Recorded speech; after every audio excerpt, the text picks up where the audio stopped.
Hi மக்களே, வணக்கம். நான் உங்கள் டிஜே ஜெயந்தியன் கவினையா. சவியோட லுக்கு எப்படி இருக்குன்னு பாருங்கள். ஃபினிஷிங் பியூட்டிஷியன் இவங்க தான். சும்மா செம்மையாக இருக்குது பாருங்கள்.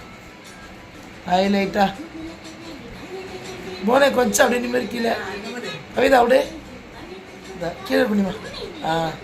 பாருங்கள் லுக்கு பாருங்கள், செம்மையாக இருக்குது. இதுக்கெல்லாம் காரணம் ஹாய் சொல்றி இந்த பியூட்டிஷியன் தான். இன்னும் அவங்க கிளம்பல, அவங்க கிளம்பி வருவாங்க.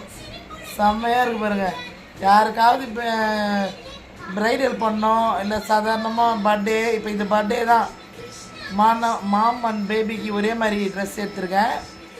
பேபி வந்து இங்கே படுத்துட்ருக்கு. இப்போ அந்த ட்ரெஸ்ஸை போட்டால் அழுவோம். பாவாடை சட்டை போட்டு படுத்துட்ருக்கு பேபி, எல்லாத்தையும் களைச்சி போட்டுட்டு. அதனால் மாமு கொண்டு நடந்துகிட்ருக்கேன். யாருக்காவது வேணும்னா பியூட்டிஷியன் நம்பர் போடுறேன், கால் பண்ணுங்கள். வீட்டுக்கே கூட வந்து ரெடி பண்ணுவாங்க. பாய்.